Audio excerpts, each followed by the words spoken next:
What to watch and skip on Quibi. Based on its business model, Quibi, designed to be an on-the-go streaming service that you can watch in quick bites, hence the name, on your phone, has seemingly had bad luck in the timing of its launch, with most of the world sheltering at home. But sampling its lineup, a more controllable flaw is that the shows generally aren't very good, which, for a programming venture, is more than a mere quibble.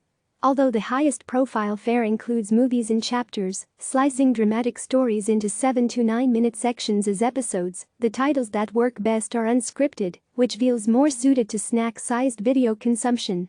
As for any coherence to the selections, there really isn't any. Seemingly emulating Netflix, Quibi, which is kicking off with a 90-day free trial, appears to want to be some things to all people, delivering a hodgepodge of ideas ultimately defined more by the format than its content. Quibi made more than 24 individual offerings available to preview, so depending on personal preferences and interests your mileage might vary. That includes self-help fare, cooking shows, a revival of Punk'd with Chance the Rapper, and news, sports, entertainment and late-night compilations, the last group basically approximating what you can see on those screens offering clips at the gas station. There's utility in that, although it's tough to envision a true test of Quibi's value until life returns to semblance of normalcy, with people moving about and having small windows of time to fill while they wait in lines and the like.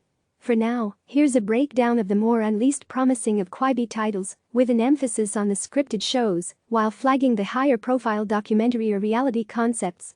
Based on first impressions, the service might have a few keepers in the latter bucket, but should consider going back to the drawing board with the former. Most Dangerous Game. Liam Hemsworth and Christoph Waltz in Most Dangerous Game. Perhaps the most watchable of the scripted shows, it's also the most familiar. Liam Hemsworth plays a former track star with a terminal illness, recruited by an oily Christoph Waltz to allow himself to be hunted as prey by unidentified players. The longer he survives, a process yet to begin in the previewed episodes, the more money he leaves to his family. Not bad, if only to listen to Waltz laying out the elaborate rules. Flip the tired premise has Will Forte and Caitlin Olsen, It's Always Sunny in Philadelphia, as a clueless couple who use stacks of money they literally find to finance their dream of hosting a home remodeling show. But the cash, of course, belongs to a drug cartel. The show comes from Funny or Die, but the execution hews toward the latter. When the streetlights go on, a murder sets this teen-oriented mystery into motion, which basically plays like a pale imitation of Riverdale. Or not. It's frankly hard to tell much based on what's available, which doesn't bode well. Chrissy's Court. Chrissy Teigen in Chrissy's Court. Chrissy Teigen presides over these people's court-type small claims disputes, with her mom serving as her bailiff. Teigen is good company, but the show is as weightless as a judge's robe. Thanks a million a queen for a day-type concept in which celebrities, starting with executive producer Jennifer Lopez, hand out $100,000 to people they deem deserving, who must then pay half forward to someone else. It's certainly a feel-good show, but not especially well served by cramming each heartwarming story into such a small package. I promise in this docu-series, basketball star LeBron James has funded a public school for kids in need of extra assistance, another show with an uplifting aspect to it. Gone Mental with Lear. Mentalist Lear Sushar dazzles different celebrities with his mind tricks in each of the episodes. While the format is nothing new, the show probably works better in terms of Quibi's format than anything else in its opening slate. Survive. Sophie Turner and Corey Hawkins in Survive.